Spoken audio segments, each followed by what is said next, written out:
Eu gostaria de, primeiramente, agradecer o professor Oreste e a comissão científica do evento pelo convite. É um prazer estar aqui para falar sobre um assunto um pouco mais humano do que o que a Helena falou aqui, no sentido de mais terreno, né?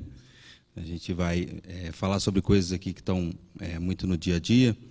E, apesar de ser epidemiologia, a epidemiologia, quando a gente vai falar, eu, principalmente, quando comecei a falar de epidemiologia, não gostava muito.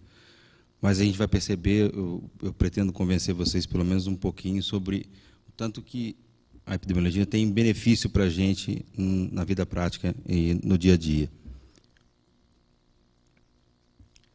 Mais ou menos o sumário da aula vai ser sobre dessa exposição, nós vamos fazer uma breve introdução sobre os estudos epidemiológicos, vamos falar sobre a morbidade psiquiátrica, o acontecimento dos fatores que são determinantes da ocorrência da morbidade. E, infelizmente, não vai ser possível falar sobre tudo por causa da extensão do tema, mas eu vou tentar falar o que eu considero mais importante. Muitas coisas vocês viram ao longo do congresso e eu acredito que vocês tiraram um grande proveito. Se houver alguma dúvida no final, eu vou estar disposto a tentar responder. Bom, a morbidade psiquiátrica é, na verdade, definido como qualquer alteração, síndrome comportamental e psicológica que tem impacto significativo ou incapacitante na vida do indivíduo, ou seja, DSM-4 e CID-10. Então, e a gente, obviamente, vai encontrar lá citação de sintomas psiquiátricos secundários a doenças clínicas e os sintomas psiquiátricos secundários a doenças psiquiátricas primárias. Os estudos epidemiológicos eles têm grande importância pelo padrão de acontecimento da doença, a prevalência, a frequência, uma mesma doença se apresentar de maneira diferente em diferentes populações, principalmente levando em consideração as diferenças culturais. Esses estudos epidemiológicos eles tentam juntar esses dados para a gente tentar entender melhor como é que é o desenho, como é que é a ocorrência dessas doenças, principalmente no que diz respeito aos fatores que são modificáveis, que a gente pode interferir, que a gente pode interagir com eles para tentar melhorar a determinação dessas doenças. Daí, uma grande importância, eu vou tentar mostrar para vocês o valor prático disso, para a gente não ficar só na teoria. E a gente vai falar, eu não tenho a intenção de esgotar o assunto, nós vamos falar sobre o que tem de mais evidência na literatura, o que mais se repete, o que mais é conhecido hoje. Nada é absoluto, tudo é relativo, então, por favor, não entendam o que eu disser aqui como um fato sacramentado. Na verdade, a gente vai lançar várias possibilidades, várias hipóteses. Como a Helena disse, existem várias interações individuais e, como a gente pôde ver, a partir da genética e epigenética, já começa a criar várias possibilidades e isso, associado ao ambiente, a gente tem um número N, né, de possibilidades de resultado. Os fatores de risco, que a gente pensa, né, como hoje é o que mais se repete nos estudos, são as variáveis socioambientais e biológicas, que vão ser resultado aí, vão influenciar nessa interação do indivíduo, a partir de uma vulnerabilidade individual, que abarca uma série de coisas, e a nocividade ou o poder que aquela doença tem de modificar a vida do indivíduo, de prejudicar e de determinar a ocorrência do transtorno mental. Eles podem ser modificáveis ou não modificáveis. A gente vai tentar falar, infelizmente, eu acredito que vai dar para falar de gênero, idade, e ali está errado, acho que eu repeti, né? Aqui é gênero, idade, e daqui a pouco a gente vai descobrir. Não vai dar para falar sobre todos, eu peguei os que a gente tem mais evidências. Então, há um consenso na literatura, para grande parte das morbidades psiquiátricas, as mulheres adoecem mais, isso aí é um fato que se repete, com algumas exceções. A gente tem algumas hipóteses, a gente tem algumas hipóteses, como influências da cultura, da sociedade, como, por exemplo, as mulheres têm a propriedade de relatar, de informar mais dos sintomas, daí elas vão aparecer mais, elas vão ser mais recrutadas para estudos e as prevalências vão aparecer, elas vão procurar mais os centros de atendimento. A maior sobrecarga que existe sobre a mulher da sociedade, daqui a pouco nós vamos falar um pouco mais sobre isso, e uma maior vulnerabilidade. O exemplo de maior vulnerabilidade para algumas situações, por exemplo, o caso do alcoolismo, pela diminuição da concentração da enzima, que vai expor a álcool desidrogenase, vai expor a mulher a uma menor tolerância, por exemplo, aos efeitos do álcool. Os medicamentos que são de uso exclusivo de mulher, o DIU químico, o anticoncepcional e terapia de reposição hormonal. Na atenção primária, a gente tem atividades e programas diretamente voltadas para a mulher, então isso vai fazer com que ela esteja em mais contato com o centro de saúde, vai fazer com que ela esteja mais sob a possibilidade de uso de medicamentos, então sofrendo aí consequências como efeitos adversos, interações medicamentosas. Isso não deixa de torná-la mais exposta a essas possibilidades. O ciclo reprodutivo da mulher, como a gente vê, o ciclo menstrual, a gestação, o puerpério, daí vem a menopausa, que é a última menstruação, e se inicia o climatério, com uma revolução hormonal. O estudo São Paulo Megacity, que é daqui do IPQ, do Instituto de Psiquiatria da USP, encontrou, o nome do estudo é São Paulo Megacity, estudo da saúde, bem-estar e estresse. Eu acho que faltou um pouquinho aqui, uma palavra aqui, tenho certeza, mas para avaliar a relação que havia entre várias morbidades psiquiátricas e outras variáveis. Aqui eu peguei o gênero nesse tópico, e ficou claro nesse estudo que as mulheres tiveram uma maior prevalência de transtornos de humor, de ansiedade, com exceção do TOC, transtorno obsessivo compulsivo, que veio para os homens, transtorno dissociativo, somatoforme, psicóticos, alimentares e doença de Alzheimer. E aqui no homem, o uso de drogas, álcool, tabaco, obsessivo compulsivo e esquizofrenia. A influência da idade, também é algo ainda muito a se esclarecer. Como foi mostrado na aula da manhã pela doutora Tânia, hoje, a faixa etária de maior prevalência de morbidade psiquiátrica em geral é dos 15 aos 49 anos, oferece maior risco de morbidade psiquiátrica, essa faixa etária. Os mais jovens tendem a ter, por exemplo, no caso da depressão maior, eles tendem a ter mais prevalência que os idosos tendem a ter mais sintomas depressivos. Dos 14 aos 18 anos, algumas correlações apenas para exemplificar, não vou me ater muito a isso, as maiores probabilidades dessas doenças. O suicídio, que nós vamos falar num tópico à parte, mais à frente. E as hipóteses, por exemplo, o período do nascimento, alguns autores sugeriram, o COM, colaboradores, sugeriu que a Segunda Guerra, por exemplo, pessoas que nasceram após a Segunda Guerra foram expostas a uma questão, uma situação ambiental muito mais desfavorável, prejudicial, e por isso poderia causar uma interação com o indivíduo e determinar um adoecimento maior, por exemplo, é uma hipótese. A outra com relação, por exemplo, à mudança de paradigma do ponto de vista da liberdade individual, das questões de maior acesso da população a substâncias nocivas, como drogas, como bebida alcoólica. Nós vamos falar mais para frente sobre o álcool. A questão aqui, por exemplo, de com a idade aumentar o risco de transtornos cognitivos e síndromes demenciais. A gente sabe que a partir dos 65 anos dobra, por exemplo, a prevalência de demência, de doença de Alzheimer especificamente, a cada 5 anos, passando de 1,5% aos 65% para 40% aos 85 anos. Então, uma influência significativa. O Estado Civil, não há regras, então, eu acredito que é uma gama de possibilidades muito grande, Estado Civil, porque a convivência vai determinar uma série de situações que podem ser tanto favoráveis quanto prejudiciais. Então, um risco ou proteção, difícil falar. A dinâmica familiar ela é fundamental para a existência do ser humano, para a determinação do ser humano, principalmente porque é onde ele vai se organizar em termos de identidade, onde ele vai desenvolver e vai na verdade, apresentar e constituir também características de personalidade na condição de pai, mãe, de cônjuge. A pessoa se torna pai, então ele vai se encontrar e vai se conhecer como pai, vai se construir como pai, como pessoa que é pai, que é cônjuge. Então, essa dinâmica é fundamental. Mais uma vez, o estudo Megacity, que encontrou que separação e divórcio, aí mais a situação de mudança, e não o estado civil propriamente dito, aumentando a chance de morbidade psiquiátrica, e uma maior influência da escolaridade e da classe socioeconômica nessa determinação da relação entre estado civil, falando mais uma vez a favor da questão de haver algo mais e não só o estado civil.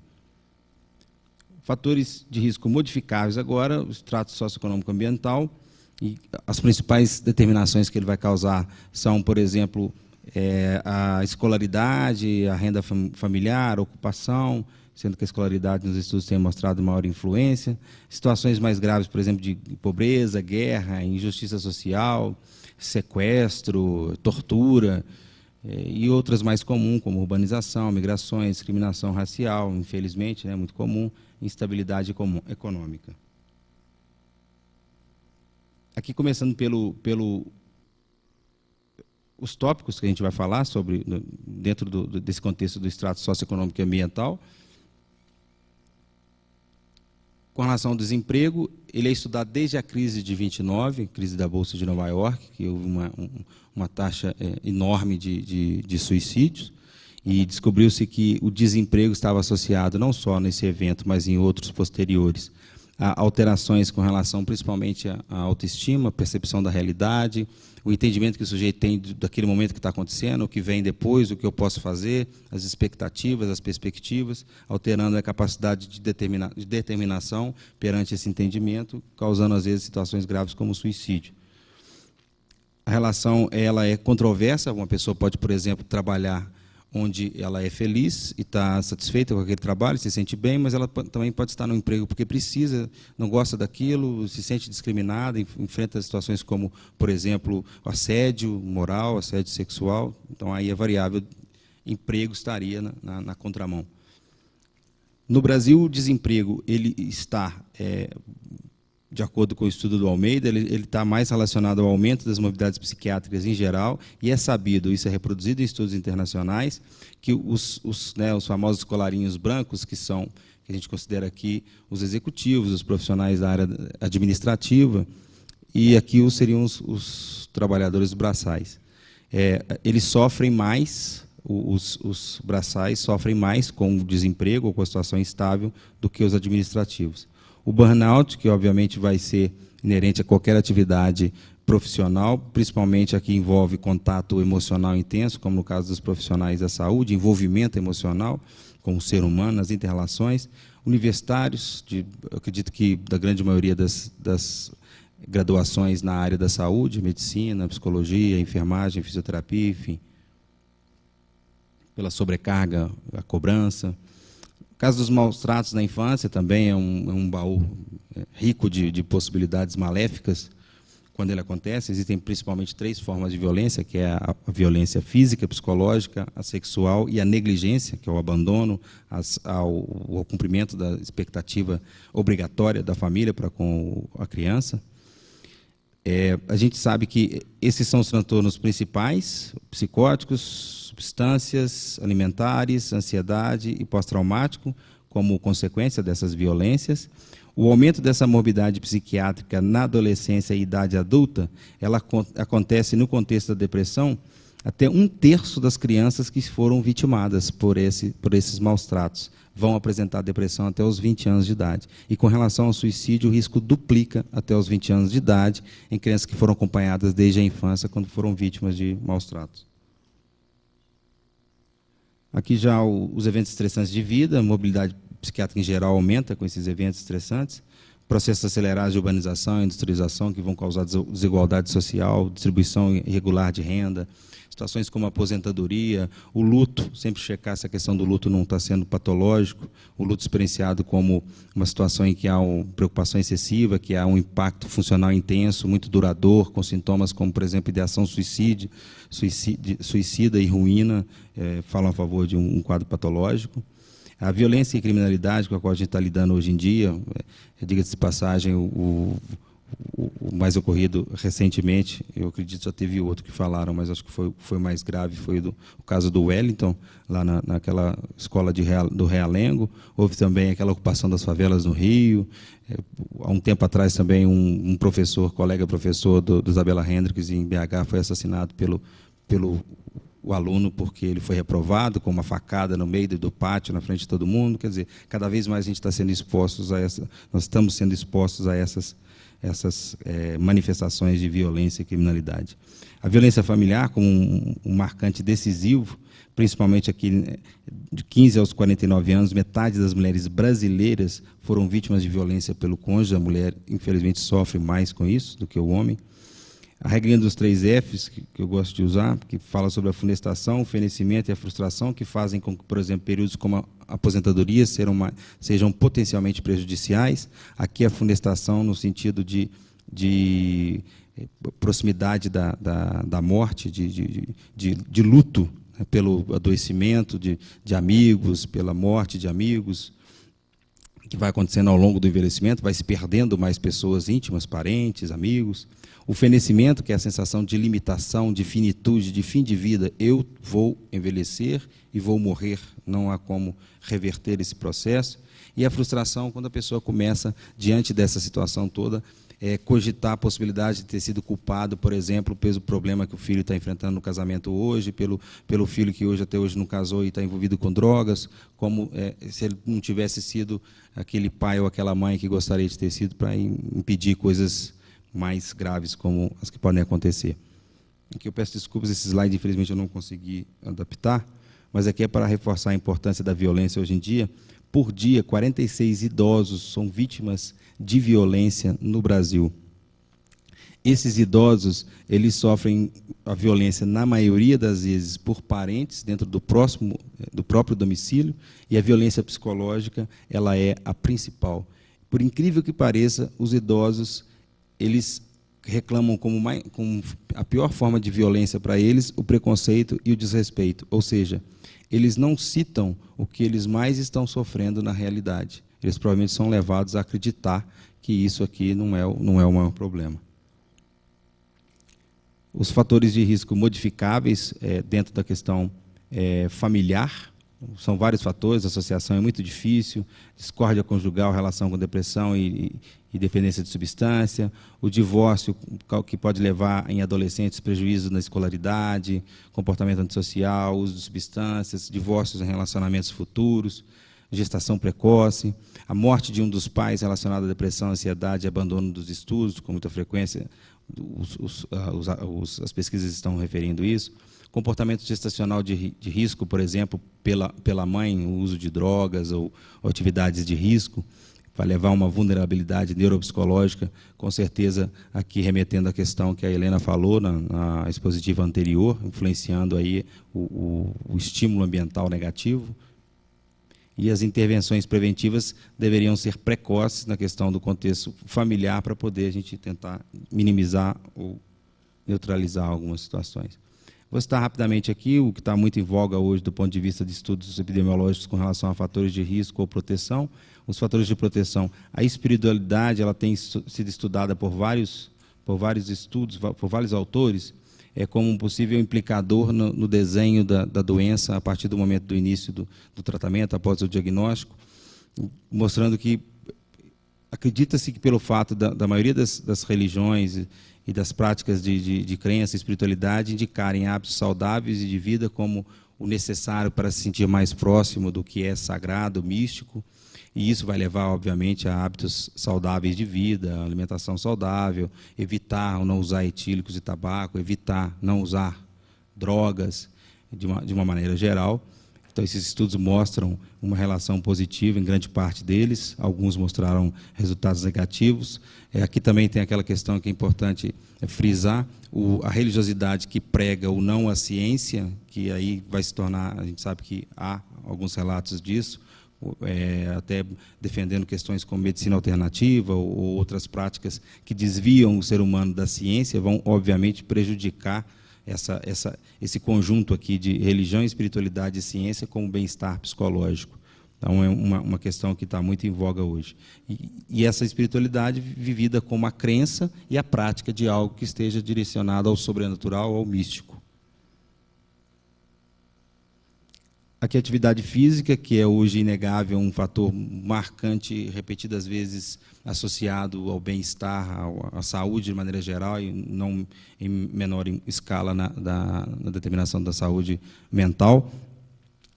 Apesar de não se saber claramente o que acontece, mas a gente sabe que o exercício físico, aqui é apenas uma definição para esclarecer, que a atividade física é qualquer movimento o exercício físico é qualquer movimento corporal com gasto energético. Desculpa, o contrário. Atividade física, 5 minutos. Atividade física é qualquer movimento corporal que tenha gasto energético, movimento músculo-esquelético. E o exercício físico é uma atividade planejada, estruturada, repetitiva, com um fim, com um objetivo definido. Exercícios aeróbicos, tonificação, flexibilidade, hipertrofia. Não há explicação clara, a relação direta é cogitada pela bioquímica, a questão psicossocial, do convívio social, lazer, realização pessoal, mudança do corpo. A analgesia, sedação e sensação de bem-estar é questionada como um modelo, talvez uma explicação neurofisiológica para o bem-estar que advém, relacionada à liberação de endorfina, talvez. Alguns educadores físicos levantam essa bandeira. A relação inversa com morbidade psiquiátrica, ela é vista também na melhora da resposta terapêutica. Em idosos, há estudos que mostram essa diminuição do risco de 52% a 65% na ocorrência da depressão, e a possibilidade de melhora cognitiva e prevenção de déficits cognitivos em geral. Fatores familiares, que é a importância do planejamento familiar para uma assistência, esse é o papel da família, né? Assistência à saúde, segurança, moradia, alimentação, lazer, acesso à educação de qualidade, que toda criança deveria receber. Isso é obrigação dos pais, isso é obrigação da família, isso não é um favor. A disciplina, aqui como a determinação de regras claras, não excessivas, não impostas, usando aí bastante o ensino de limites e frustrações como algo que faz parte da vida, que a criança tem que desenvolver a habilidade de enfrentar esses limites, essas frustrações, para que ele possa desenvolver segurança, autonomia, para que ele possa acreditar que é possível viver e ser feliz assim, e que o objetivo é justamente esse. Autoconfiança, autonomia, crítica, discernimento do que é certo e errado, para se postar perante a sociedade, aqui combatendo formações de personalidade antissocial e outras mais. O diálogo como uma ferramenta fundamental.